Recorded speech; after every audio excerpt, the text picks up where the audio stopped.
the back table. We are always collecting dry goods, toiletries, etc. Pass on to the various Bernie groups to help those in need. There is a container by the front door every week for donation. Please join us for our potluck lunch after the service. You're welcome to stay, even if you didn't bring a big dish. When you can, please help clean up after the eating, doing dishes, wiping tables down, etc.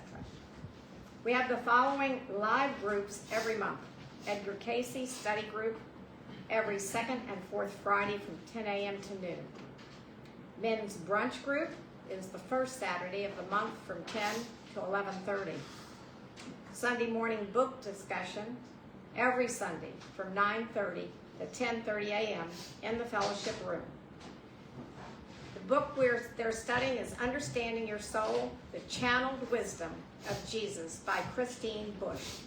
Come for coffee, tea, and stimulating conversation. If you're here for the first time or you're not getting your weekly emails, we have a sign-up sheet in the desk by the front door, and if you would like to leave your name and email address, you will be on the list to receive the monthly newsletters, weekly announcements about the upcoming Sunday service, occasional reminders, and special notices. If you have been attending and aren't getting notices, put your name down again. You can unsubscribe at any time. Also, we are encouraging everyone to start wearing name tags. We also have several things happening weekly on Zoom. There is information on the insert, which is in your bulletin. You're welcome to take the insert with you. And it's also on the website, unityofbernie.org. Please stand, and we will sing our celebration song 72, Open My Eyes That I May See. Open my eyes that I may see, witness the truth thou hast for me. Place in my hands a wonderful key, thou shalt unclasp and set me free. Silently now I wait for thee, ready my God I will to see. Open my eyes, illumine me, Spirit divine.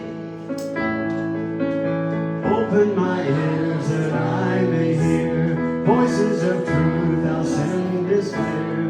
And while the wave does fall on my ear, everything falls will disappear. Silently now I wait for thee, ready my God thy will to see.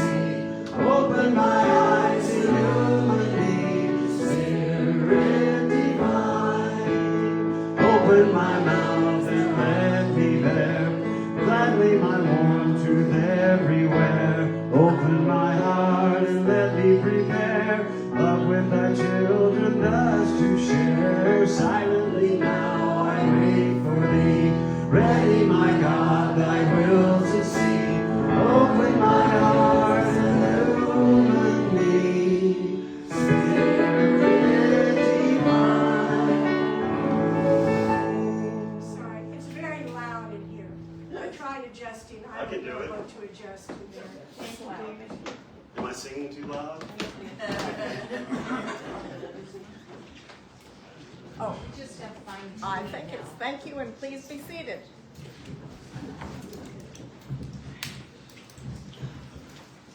Inside your bulletin, you will find a prayer request form for any prayer requests.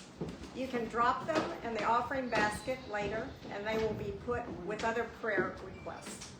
Our own prayer team prays over them for a week, and they are also sent to Silent Unity, where they are prayed over for a month. Now, we will have the daily word read by Chris Diaz.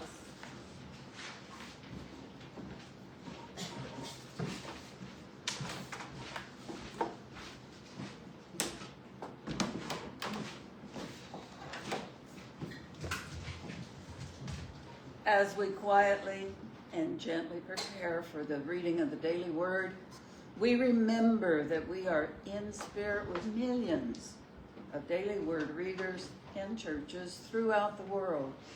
The Christ candle is lit as a reminder of the Spirit of God within all of us, which we call the Christ within. Today is the International Day of World Peace, and so the word for today is world peace. The affirmation is, I bless the world with thoughts of peace. The word shalom is synonymous with the word peace, but it means more than an absence of war and conflict. Shalom, appearing so frequently in the Bible, is also used to affirm wholeness and well-being.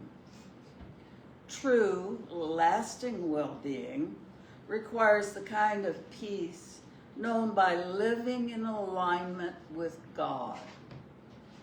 Anchored in peace, people are less likely to be in conflict and more likely to appreciate that the beautiful planet Earth offers goodness and abundance for all.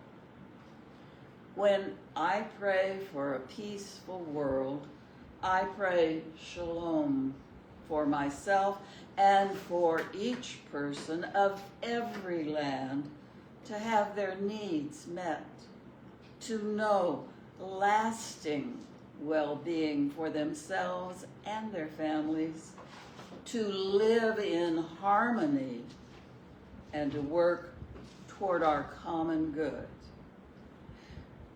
From James 3:18, and a harvest of righteousness is sown in peace for those who make peace. If you would like to read with me the affirmation, it is, I bless the world with thoughts of peace. My name is Chris. Thank you for being here to worship with our Unity of Bernie family.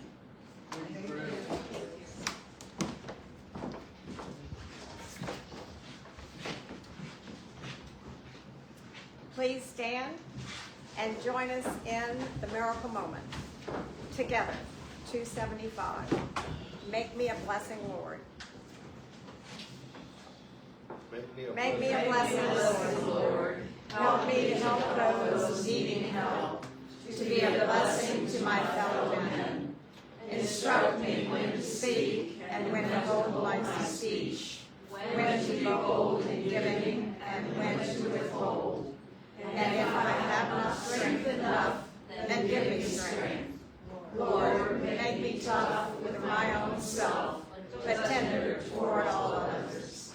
Let there be outpoured on me gentleness to bless all who have need of gentleness. Give me a word, a touch to fill the lonely life. Be faithful to ill, and courage to keep hearts up, though my own is feeling just as low.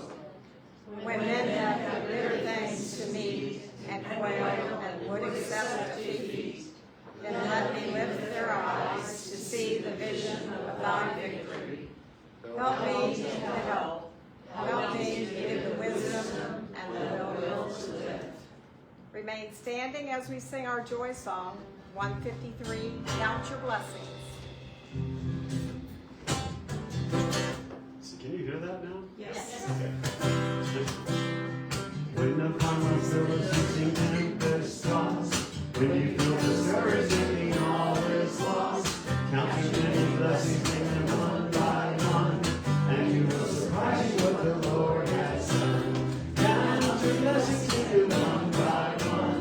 Count your blessings, see what God has done. Count your blessings, name them one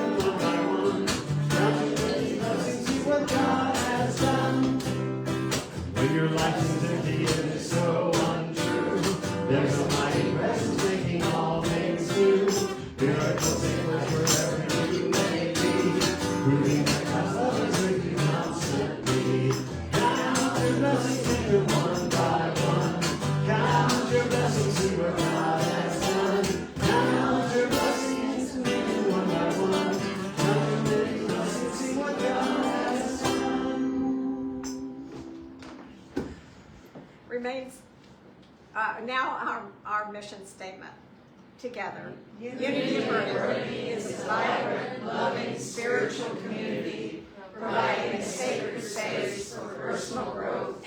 We honor and celebrate the Christ within all people. Thank you, and please be seated. I'll now turn it over to Reverend Jay for the blessing of the prayer request.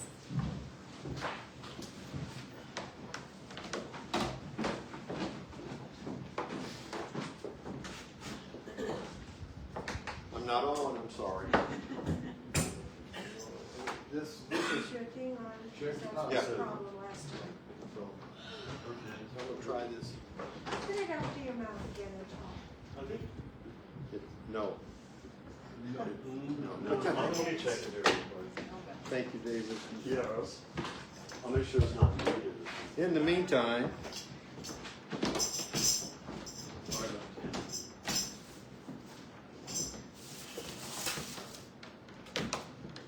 this is a time in our service when we are privileged to come together in the united mental force of the love that we are. That's what prayer is. We hold intentions for ourselves and for other people, and those things in our hearts that hurt. And as Sherry brings the prayer box forward, I ask you, if you have a prayer request that you want to write down on paper, it is in the middle of your bulletin. It will be prayed over by our prayer team for 30 days, also by Silent Unity for 30 days.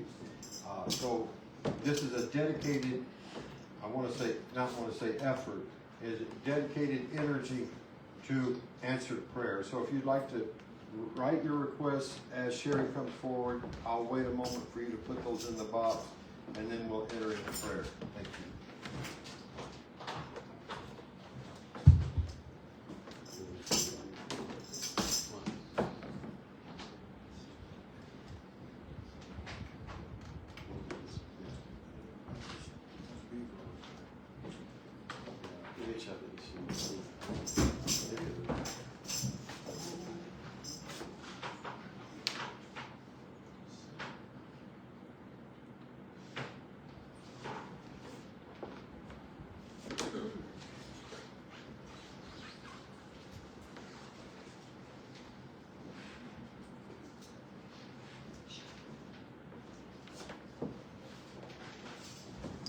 Thank you, Sherry. Thank you, David, for doing something that you're not supposed to do, but we asked you. Appreciate it. This is too much. Hang on, stand by. Is that it? Okay. There's a lot to be thankful for, especially here in this church. Look, Joe Dominguez is here, Marlon is here, and wonderful Marcella is here for the second week in a row. Your mic's working. Where do you like to put it? Anywhere that works, actually. It's a work. You usually put it on your tie? Or That's right. okay. I should be here with it. All right. Yeah, I think I should do that. Can you all hear me all right now? Yes. Good.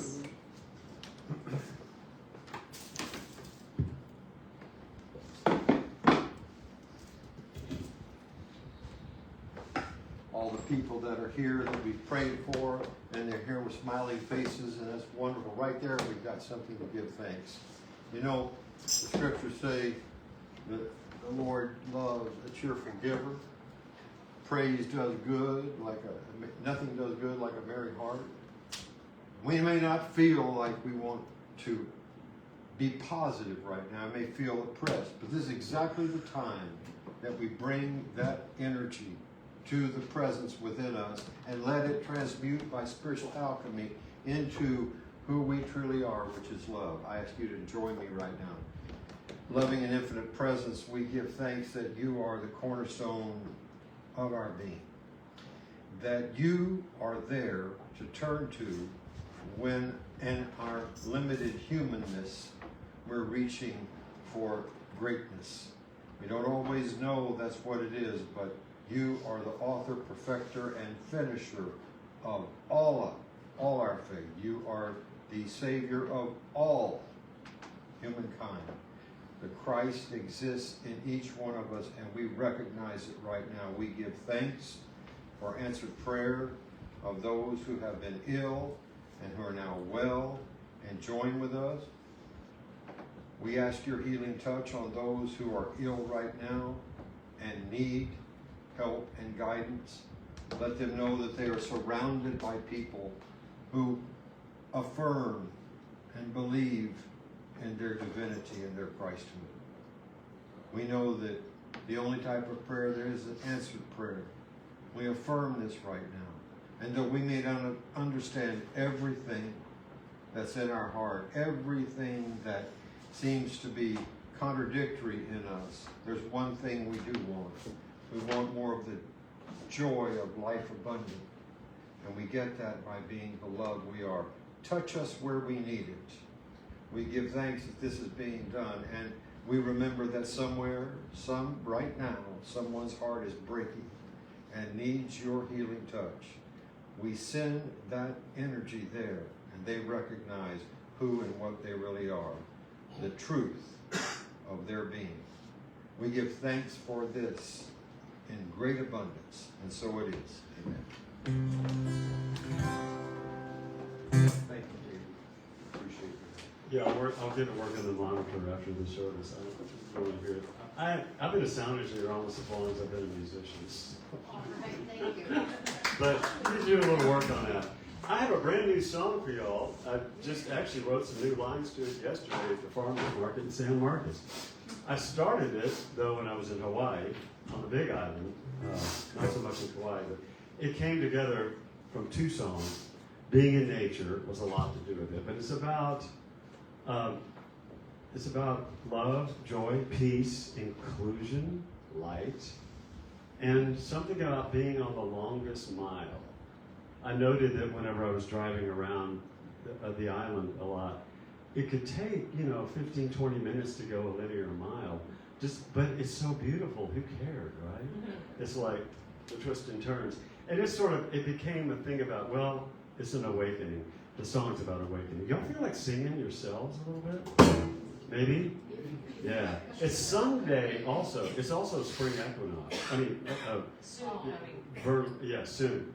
Right, equinox. Fall. Vernal, that's what it's called.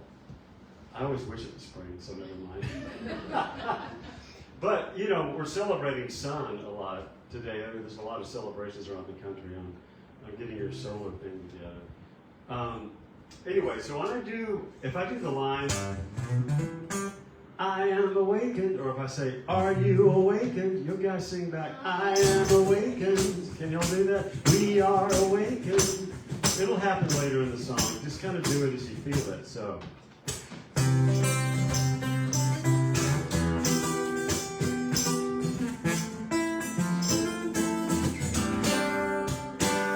My iPad's really messing up right now.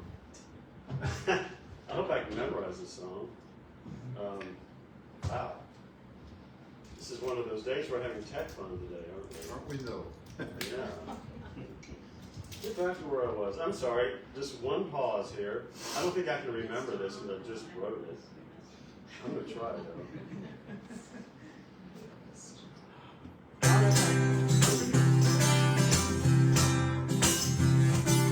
Gotta have darkness to receive the light with a dash of rainbow. I forgot to mention it's about tropical fruit too. Gotta have darkness to receive the light with a dash of rainbow. Papaya's alright, that's some joy. Love is that enough? You gotta have some diversity, gotta throw in a lot of equity with a bit of inclusion and belonging to.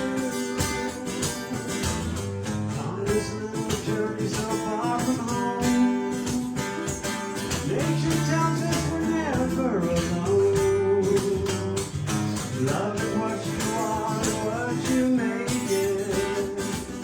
So if you let yourself be awakened, well, I see darkness to receive the light with a dash of rainbow. Papaya's alright, that's some joy and peace is that love. You gotta have some diversity with a throw in a lot of equity and some bit of inclusion.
you awaken.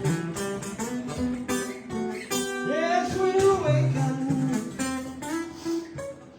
We're awakened. I think we're awakened.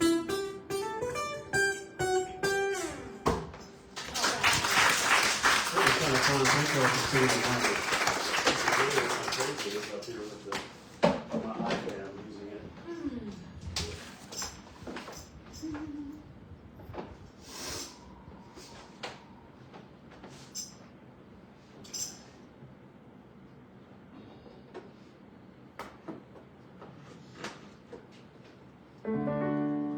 In the midst of the children, the Lord said He would be. It doesn't take very many. It can be just 2 or 3. And I feel the same sweet spirit I felt on times before. Surely I can say I've been with the Lord. Surely the presence of the Lord is in this place. I can feel His mighty power and His grace. I can hear the brush of angels' wings. I see glory on each face. Surely the presence of the Lord is in this place. Surely the presence of the Lord is in this place. I can feel His mighty power and His grace. I can hear the brush of angels' wings. I see glory on each face. Surely the presence of the Lord is in this place.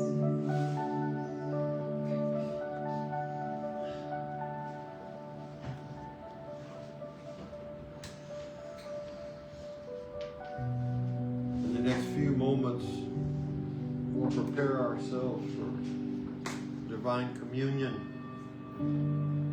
or meditation. For the sure and certain knowledge that we're not alone. We affirm that right now. The circle of love is complete. It comprehends all, includes all, and binds all together in cords of everlasting unity. We cannot depart from the presence nor wander from its care. Our love is complete inside us. I shall make a home for you, O my wonderful love, and we shall journey through life hand in hand. I shall sit in your presence and learn the wonderful things you will tell me, for you are God. And in this silence, for the next few moments, we allow the Spirit to work in our lives, knowing it knows what we have need before we even speak.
And as we emerge from this time of profound peace and reflection and receiving the gifts of the Spirit, we're thankful.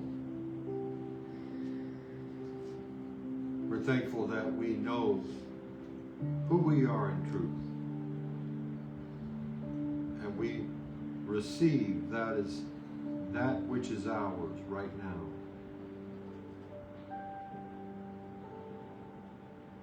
And we claim profound peace and healing and understanding and most of all love. And so it is. Amen. Hallelujah.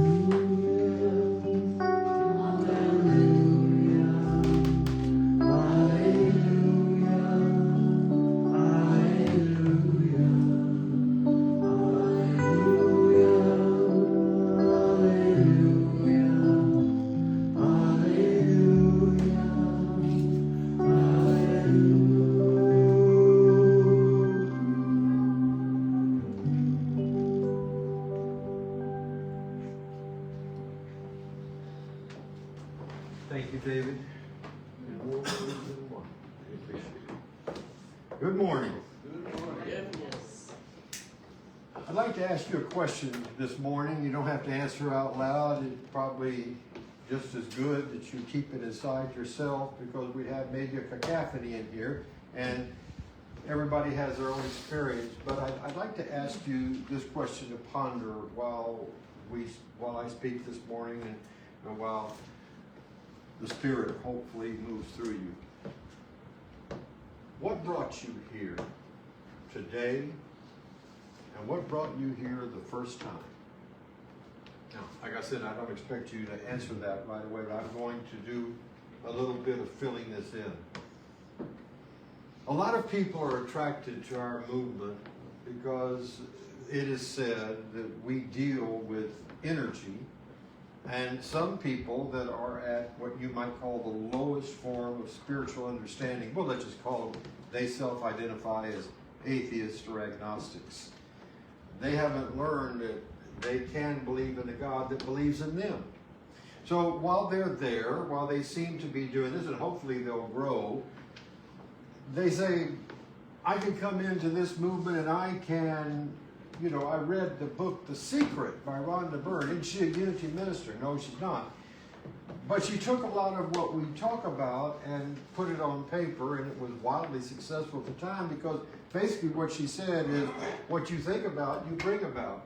That's a very basic tenet of what we talk about. It's a little rough-hewn, and there's a lot more I could put with it, but more or less that's right. So we have somebody comes in and says, I don't believe in God. I don't have time for that. They're just too much against the idea that there is a God. But I think that if I hold a thought, I can manifest something. And that was very much mirrored in the book The Secret. So if you want a Jaguar Jaguar automobile, and you put your mind to that, and you cut out pictures of it, and you affirm it, and you repeat affirmations about it, you're very likely to get it.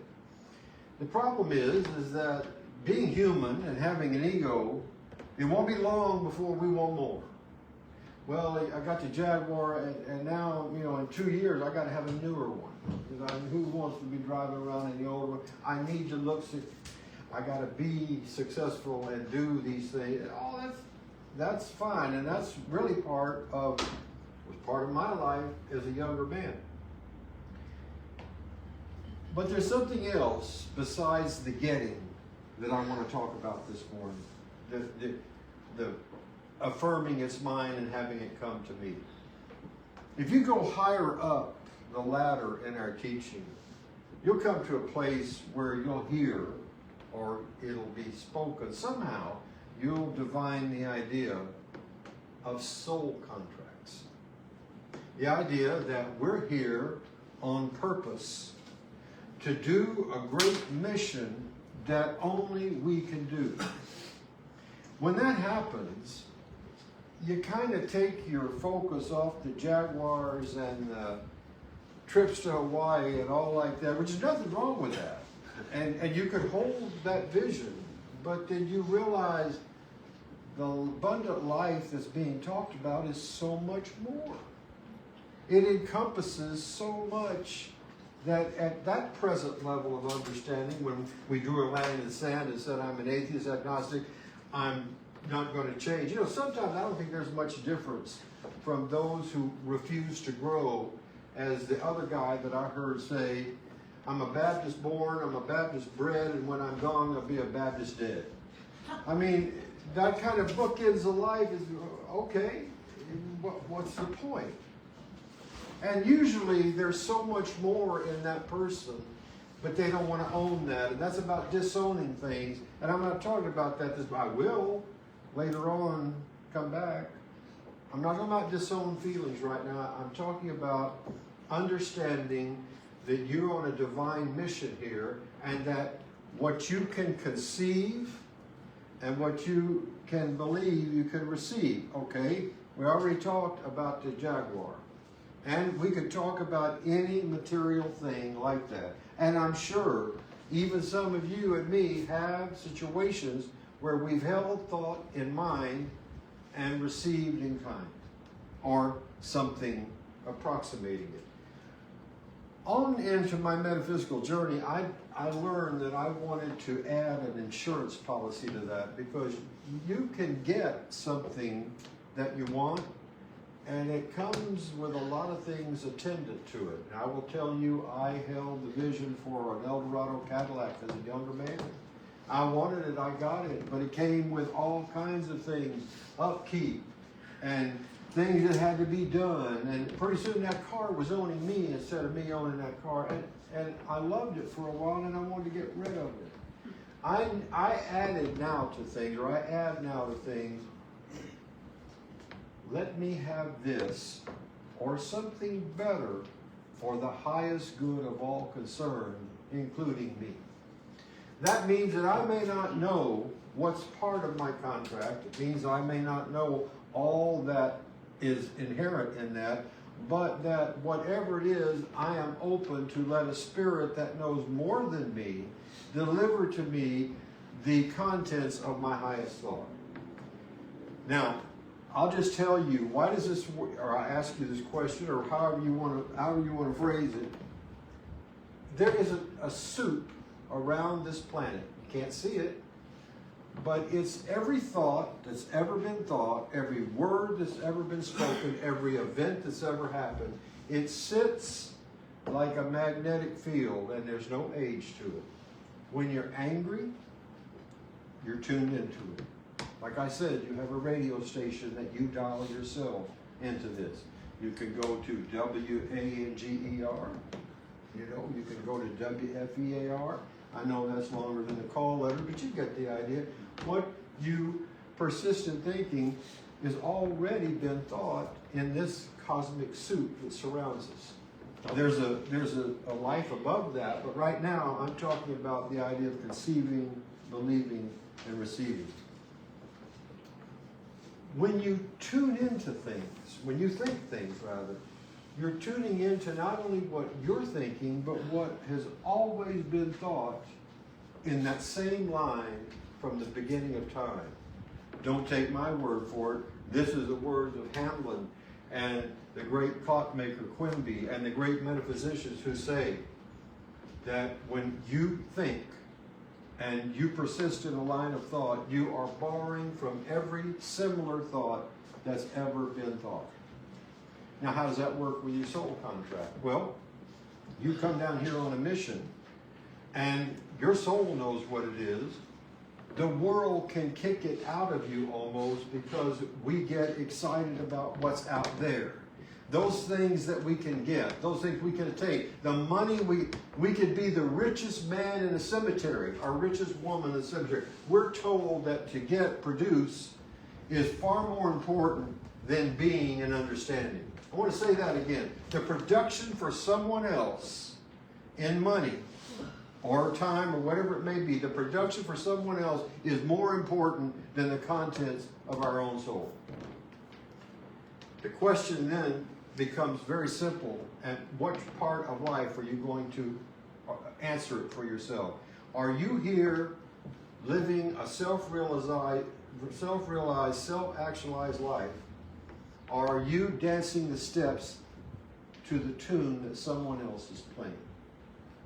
We all have to decide that for ourselves. I understand that I showed up with a mission to go through certain things that I may have chosen not to do. I wouldn't have wanted to in my human understanding. But in some way, I am helping someone else facilitate their growth. We're all of us are in this together. But we like to think that we walk alone.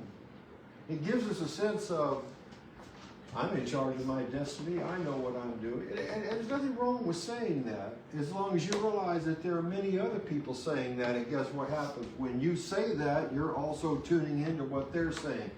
That's why I want to really emphasize this morning the person, I don't want to say this in the wrong way, the personality of the spiritual journey. Not your personality that you give out to other people, but the personalness of your own journey. It's unique. You do think your own thoughts. But then again, I don't believe you're thinking anything that hasn't been thought for thousands of years, and more than that. And the metaphysicians that I have studied affirm that's true. A particular thought held in mind is going to produce after its kind. And even if you don't see it out there, you're holding that thought, you're going to feel it. And it's going to repeat in you. And that's why we say we hold positive thoughts. The negative thoughts, the things that we dwell on that hurt, only produce more of that. And the more that we produce that, the more that we're going to run into the energy that's already out there in what I call the cosmic soup. Can you understand that you have a mind that you must rule? And it's best done when you surrender to the spirit of love, the Christ spirit, the Buddha spirit, the Tao, whatever you want to call it. I don't believe that Jesus Christ had an ego. I don't believe that the great ascended masters had egos. I believe that they had transcended their mortal understanding and understood, I love this, say the words God is and let the lips fall silent. God is. Great, you are the great I am. I am, God is. That's a lot different than saying I want a Ferrari or a Jaguar. See the difference? You're using a power this way, and very limited to begin with perhaps. But hopefully you expand over a period of time and say, things are nice and there's nothing wrong with having them, but there's something impelling me to do this.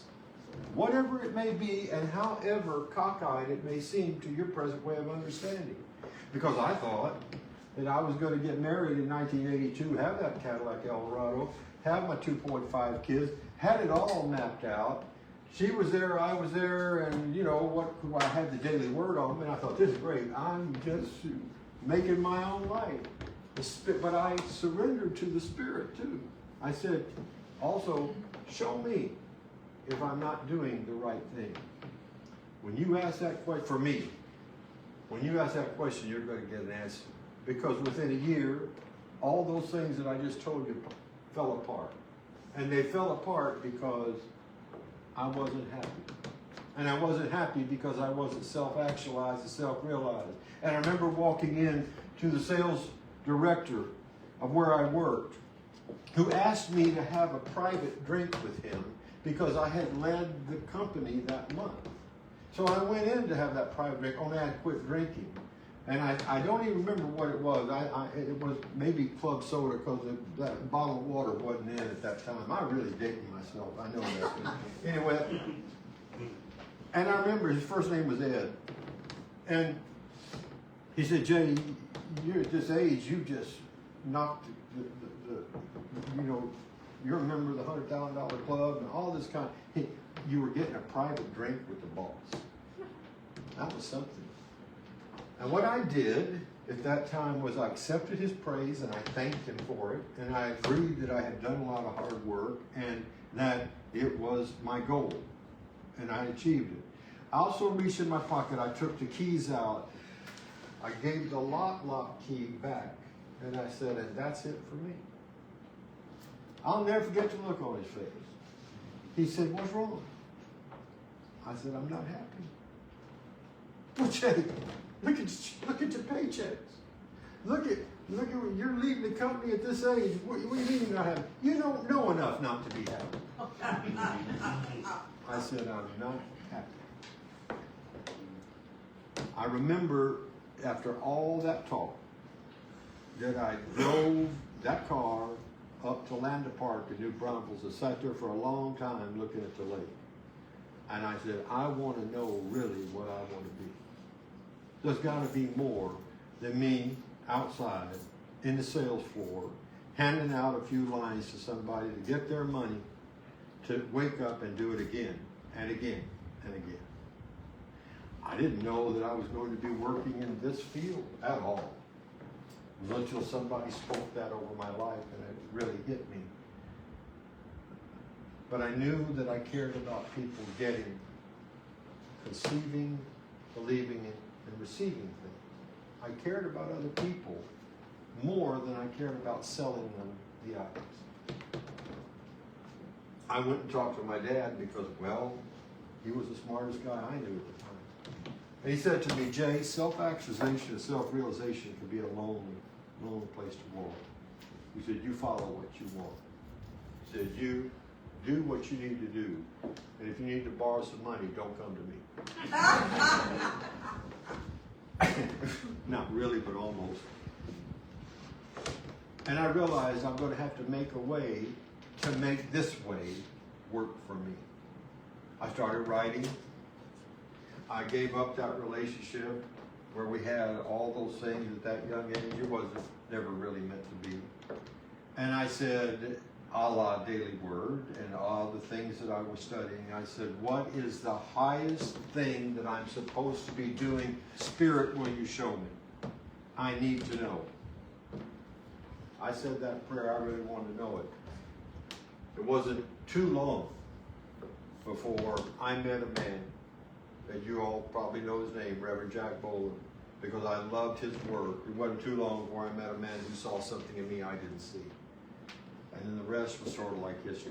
I'm trying to tell you this morning in my own imperfect way that what you conceive and believe about yourself is fundamentally tied to the way you have seen yourself, to what you have been, what you have done. Don't you know that even though I was this, quote, sensitive guy that rather read poetry and Landa Park and look at the classics and all that, that's one part of me, but I was been acting in another part, sitting on a hamster wheel going round and round to make the quota.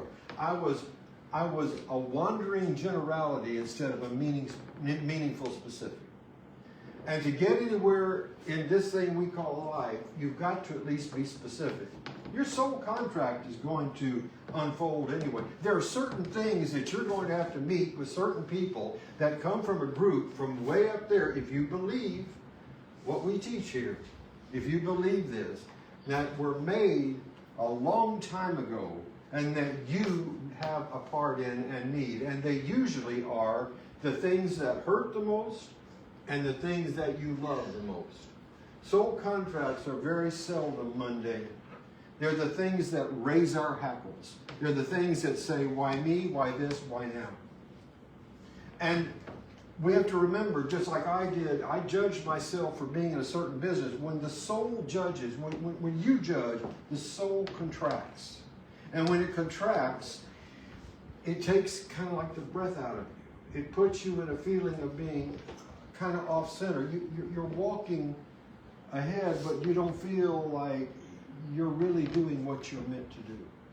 When you come into alignment with that is your purpose, that's far above what I'm talking about. Sales quotas, Jaguars, Cadillac, the right relation, all those things, as I said, there's nothing wrong with them. But can't we go higher and realize the bigger truth about what we call this law of attraction?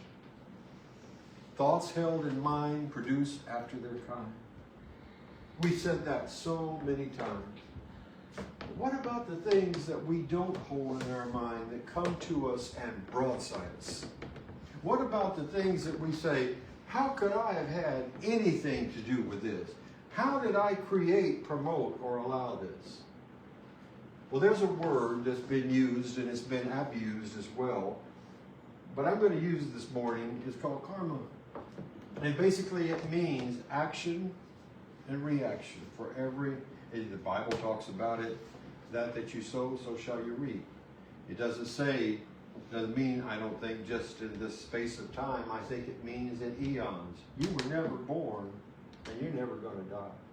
Think about that. Your humanness here, and whether you come back to do something else has a large part, has to do with what your soul has to do, wants to do, needs to do, believes it to do. You are, wandering generality, you're a meaningful specific created by God that came into this world to do something that you had to do.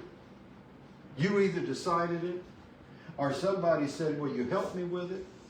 Or whatever it may be in this block of time, in this fleeting part of time, you have a part to play, even in the things that hurt. And you know what? Especially in the things that hurt. Why do I know that? Growth is painful. M. Scott Peck said it so well. He wasn't even a metaphysical author. He wrote the book, The Road Less Traveled. And he talked about the idea that growth, when you're growing out of your shoes as a kid, you feel it hurts. It's not fun. But it's necessary.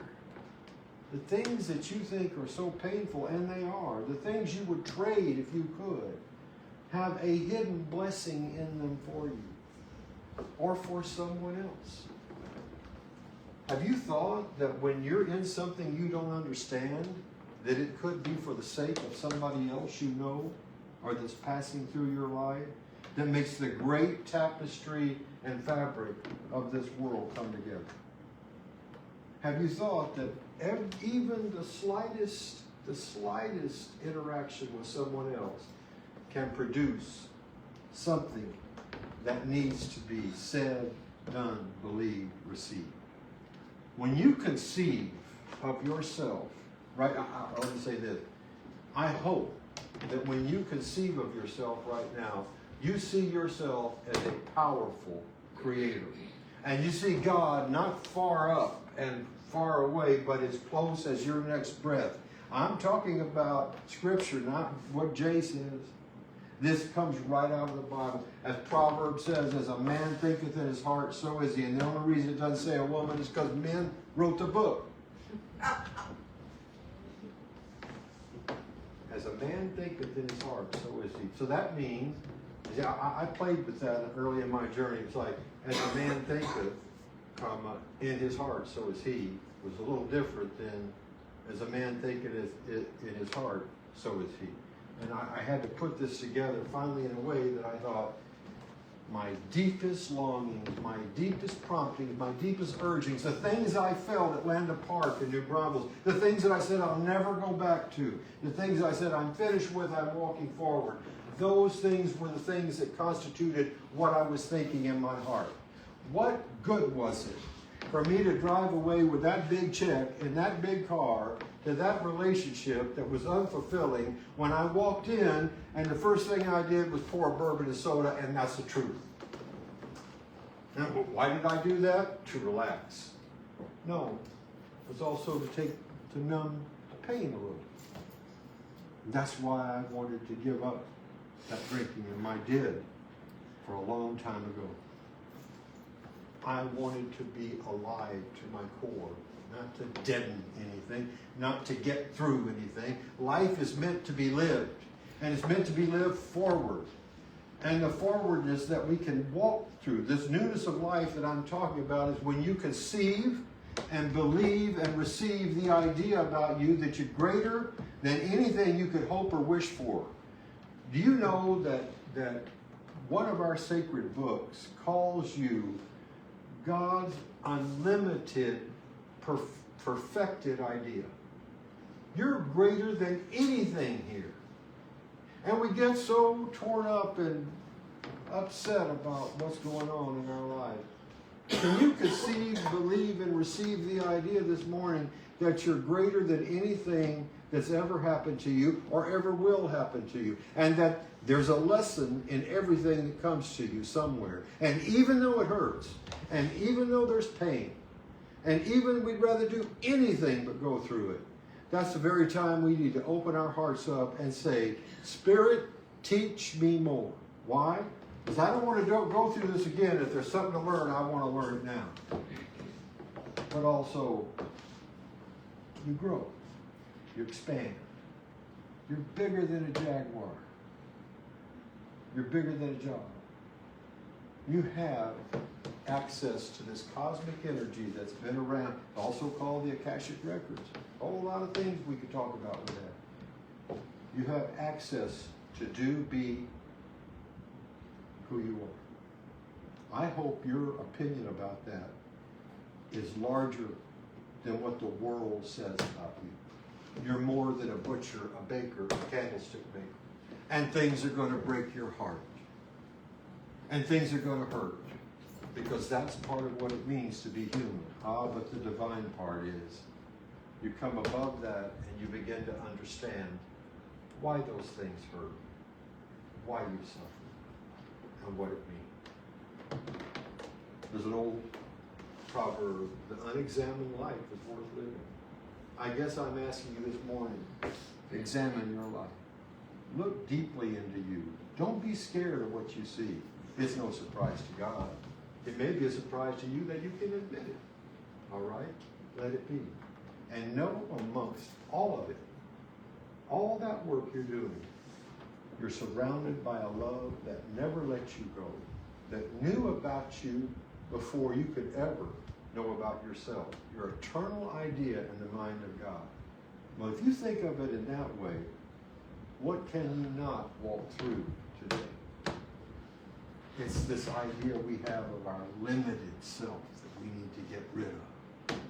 You're not a limited, ego-driven sack of flesh. You're the light of God incarnate. And I ask all of you, and I challenge myself to stand up and act like it, and be it, and live it, and be self-actualized. Conceive, believe, receive. 3 simple words. It's all in what you do with it. May you have the highest idea about yourself, the Christ idea about yourself, who saw greatness in everything he beheld. You do the same thing for yourself and others, and we begin to make heaven on earth. Thank you. God bless you.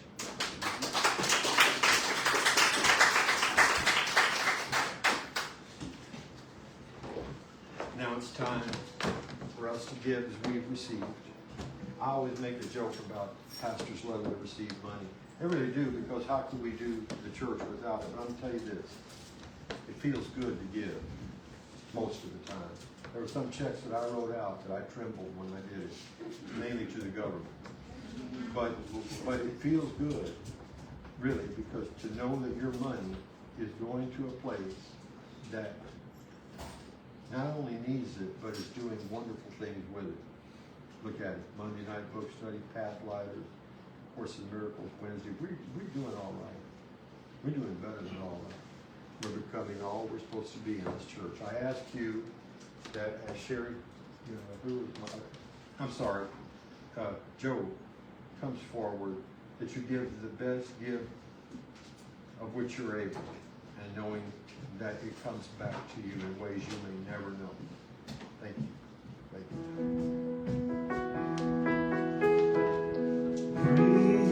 Freely I have received, freely I'll give. My love for me blesses all that I am, all that I give and receive.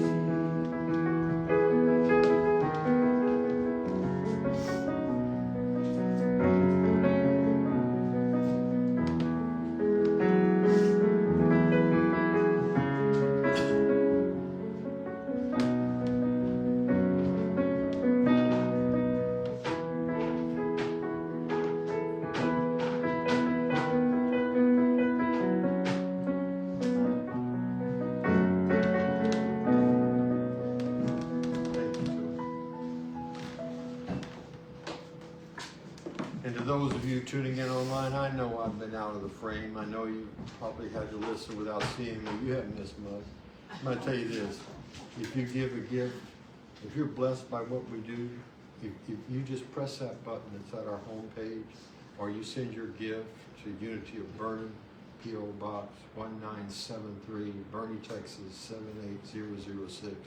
If you do that, you're helping facilitate this online ministry and all the things, all the wonderful things that we do here. I know I'm prejudiced about it, but it's true. This is the house of Roosevelt, and if you're able, I invite you to be a part of it. Together we say, Divine love, through me, blesses and multiplies all that I am, all that I have, all that I give, and all that I receive, and I send it forth with my blessings and my love. And so it is. Love can build a bridge between your hearts and mine. Love can build a bridge. Don't you think it's time?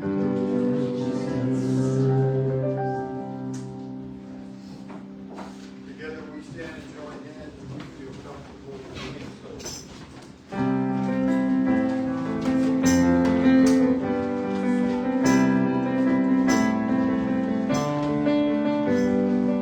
I'll wait for y'all. Let there be peace on earth and let it be in the sheep. Let there be peace on earth, the peace that was meant to be with God as Creator. Family, all are we. Let us walk with each other in perfect harmony. Let peace begin with me. Let this be the moment now. With every step I take, let this be my glorious vow. To take each moment and live each moment with peace eternally. Let there be peace on earth and let it begin with me. Together we say the love of God Surrounds us, the love of God enfolds us, the power of God protects us, the presence of God watches over us. Wherever we are, God is and all is well.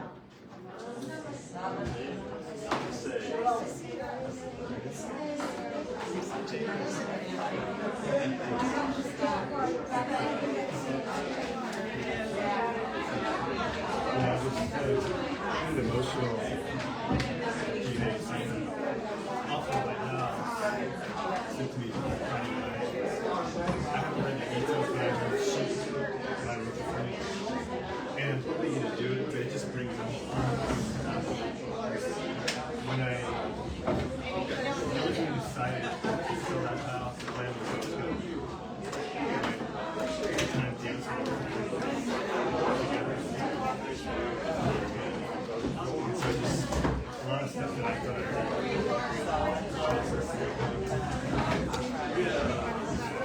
So I'm singing it.